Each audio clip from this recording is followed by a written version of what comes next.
नमस्कार दोस्तों, रेनू एकेडमी में आपका स्वागत है।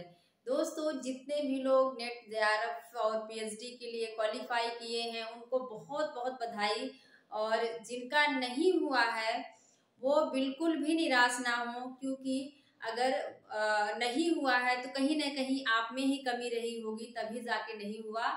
और पछताने के अलावा, सैड होने के अलावा आपके पास और भी ऑप्शन है। आप मन लगा के, अभी तो समय है, अभी तो वो तो साल भर में 2 बार करवाता है, तो आपके पास समय है। आप मन लगा के मेहनत करिए और देखिए कि आपकी कहाँ पे कमी रह गई। आप उसको पढ़िए, उस टॉपिक को बार बार दोहराइए, रिवीजन करिए। आप जरूर जेआरएफ होंगे, नेट होंगे। ये इतनी भी बड़ी परीक्षा नहीं है कि आप इसको क्वालिफाई नहीं कर सकते हैं। अगर आप में जज्बा है, जुनून है, तो आप कोई भी परीक्षा पास कर सकते हो। दोस्तों, आप लोगों को यकीन नहीं होगा, जब मैं पहली बार एग्जाम दे रही थी नेट का, तो मुझे लग रहा था कि ये क्या ही पूछा है, मुझे कुछ भी समझ नहीं आ रहा था और इतना बोरियत लग रही थी कि मैं एग्जाम में ही सो गई। और सोने के बाद जब उठी तो फटाफट सिर्फ मैंने गोला कर दिया था, फिर तब ऑफलाइन हो रहा था। सोचो, जो लड़की कुछ नहीं कर पा रही थी वो 2 साल 1 साल पढ़ के जेआरएफ करती है। सेकेंड बार एग्जाम दे के नेट नहीं हुआ था, डायरेक्ट मेरा जेआरएफ हुआ।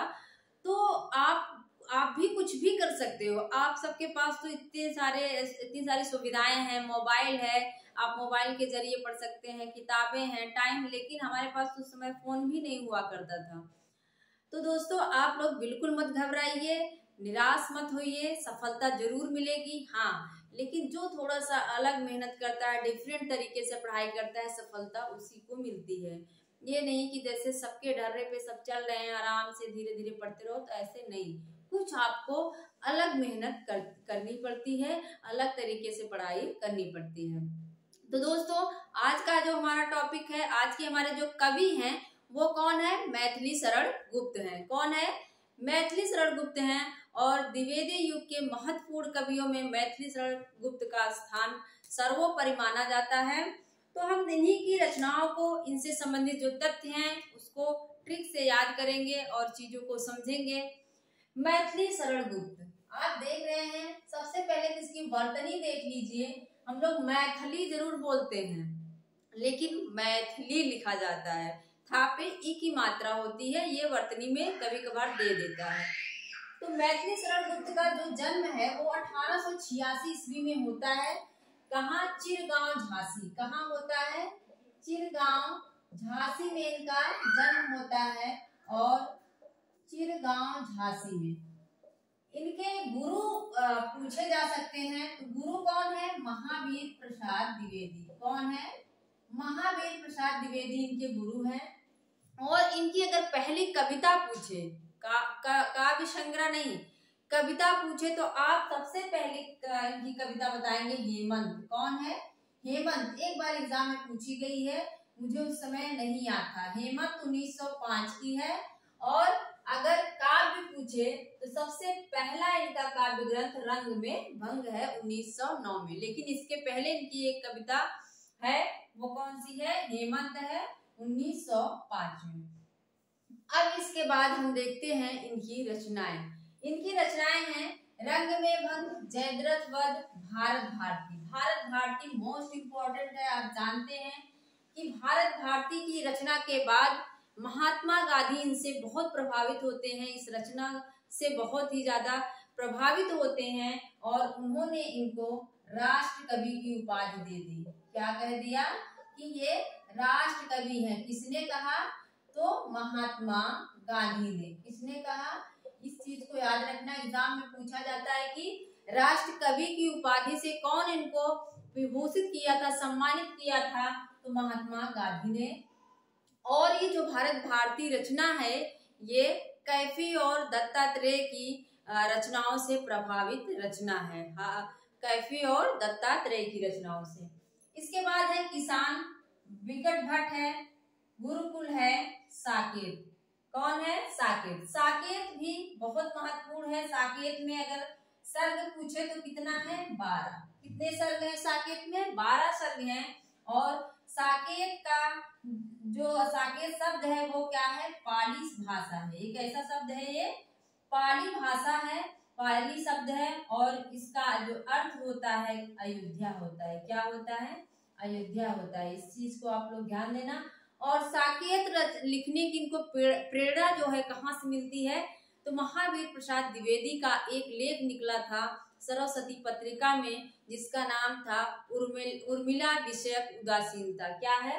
उर्मिला विषयक उदासीनता। यहाँ लिख दे रही हूँ, क्या है? उर्मिला विषयक उदासीनता। मतलब उर्मिला का जो चरित्र था उसको कोई उजागर नहीं करता था, जबकि उनकी जो विशेषता थी, जो उनका योगदान था वो महत्वपूर्ण है, लेकिन उसको सब लोग क्या करते थे? अपेक्षित था, उसकी कहीं लिखा नहीं जाता था उनके बारे में। तो वहीं से ये प्रभावित होके क्या करते हैं? साकेत नामक ग्रंथ की रचना करते हैं। और ये जो है महावीर प्रसाद द्विवेदी जो है भुजंग भूषण भट्टाचार्य। क्या है? ये लोग पहले ना अपने नाम से, रियल नाम से नहीं लिखते थे। भुजंग भूषण भट्टाचार्य नाम से जो है क्या है, ये उर्मिला विषयक उदासीनता लिखते हैं, जो सरस्वती पत्रिका में प्रकाशित होती है। अब हम क्या करेंगे? इन रचनाओं को ट्रिक से याद करते हैं। बहुत ज्यादा इधर उधर गोजागाजी हो गया। क्या है? जयद्रथ वध, रंग में भंग जयद्रथ वध। जब हम मैथ देखते हैं, मैथिली को हम कहाँ से ट्रिक बनाएंगे, लिंक करेंगे? मैथ। जब हम मैथ देखते हैं तो हमारा रंग ही उड़ जाता है। हमें तो भैया मैथ बिल्कुल नहीं आती, तो ऐसे ही हमने बना लिया था। जब हम मैथ देखते हैं, गणित देखते हैं, मैथ देखते हैं, हमारा रंग क्या है? चेहरे का उड़ जाता है, रंग में भंग पड़ जाता है, तो हम जाते हैं जयद्रथ का वध कर देते हैं। रंग में भंग पड़ा, जयद्रथ का वध कर दिए।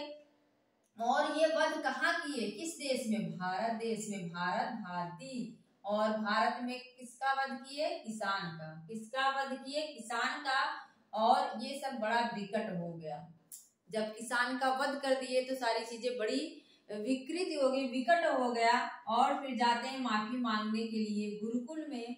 और गुरुकुल में जाने के बाद इन्हें साकेत मतलब अयोध्या का ख्याल आता है। अयोध्या की भगवान राम में क्या है? लीन हो जाते हैं। फिर से देखो, रंग में भंग पड़ता है तो जयद्रथ का वध कर देते हैं, और भारत में करते हैं तो किसान का करते हैं। और फिर सारी चीजें बड़ी विकृत हो जाती, विकट हो जाता है। और फिर गुरुकुल में जाकर ये साकेत नामक ग्रंथ की रचना करते हैं। ऐसे कर लीजिए। इसके बाद है इधर 4 रचनाएं हैं, इनको आप अलग से याद कर लीजिए। यशोधरा, मैथिली शरण गुप्त यशोधरा। यशोधरा कहाँ जाती है? द्वापर जाती है, वहां इनको जय भारत, इनको जय मिल जाती है। क्यों? क्योंकि ये विष्णु प्रिया की सहेली है। फिर क्या है? यशोधरा कहाँ जाती है? द्वापर जाती है, इनको वहां पे द्वापर में जय मिलता है, क्योंकि वहां पर विष्णु प्रिया है। कौन है? विष्णु प्रिया है। और इधर 4 रचनाएं इनकी हैं। सिद्धराज पूछी जाती कभी कभी, हिंदू वैतालिक पंचवटी। क्या है? सिद्धराज, हिंदू वैतालिक पंचवटी।